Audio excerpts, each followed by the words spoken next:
NHL playoffs. I thought he skated very well. That would be the driver, probably, of all players' games. If you're overwhelmed by something on the ice, things that are happening around you, the first thing that you do is you stop skating and you try to read the game because you're not picking up. I thought his reads were really good and his feet were really good. So that's a guy that can, so he's not a young player, and he's played in big games, and the World Championships were big for him, so he's used to the context of a playoff game, and he looked very comfortable in it.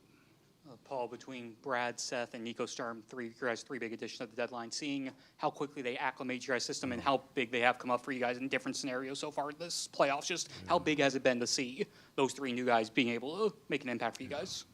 What I'm hoping for, and what I think we're starting to see, is all of these players come in, and the first thing that they do is they adapt to your game. And our game is significantly different than the styles of game that on the teams that they had played.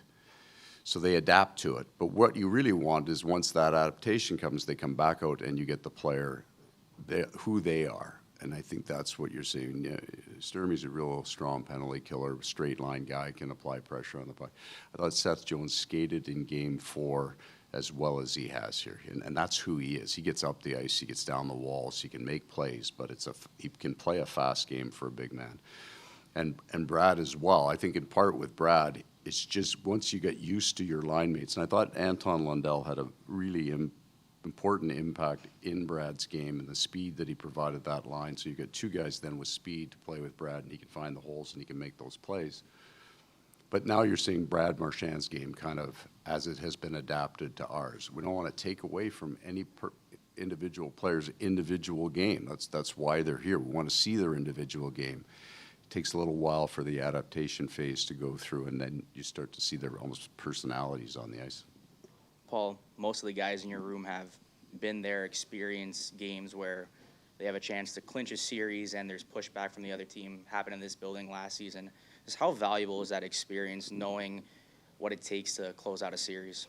Well, it doesn't make any of it easier. It's just when you're talking about the prep for the game today, you will have, we got 9 guys, 10 guys who've been here for a couple of years, shared experience, so you can go back and relate to different styles of game that are played in potential elimination games.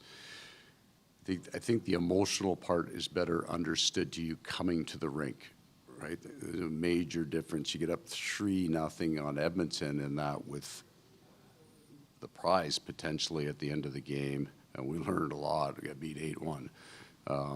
But we've also had games that we've come in and been really, really strong and been able to win. So that part has to become secondary. The context has to be secondary. That's what we should have learned, what we hope we'll learn. We'll try to reinforce that tonight.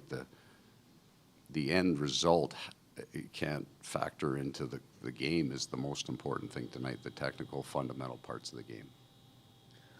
Coach, Aaron's suspension's a 2-game suspension. I mean, what's your reaction to the suspension, and what can you kind of take from the games you played without Aaron in games 1 and 2 to kind of bring it to tonight? Yeah, I'll be consistent, I believe, with any of the potential suspensions, and that's not my job. I don't do that. This would be viewed from in our room as an injury. Right, it'd be no different than Sam Bennett breaking his finger last year in the Tampa series and missing 5 games. You're going to have really good players come in and out of your lineup. Unfortunately,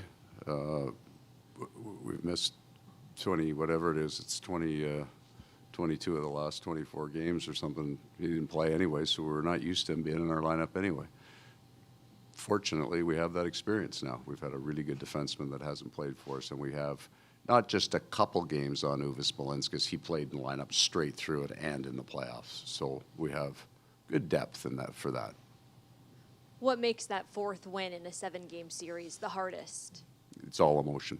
It's all emotion. They will have absolutely the desperation advantage on us, and then we will have possibly an excitement advantage. We'd like those things to cancel out. We want our excitement about the situation to rise to the level of their desperation that we're sure we're going to see, and then get our focus right onto the fundamentals of our game. Thank you, Coach. Okay.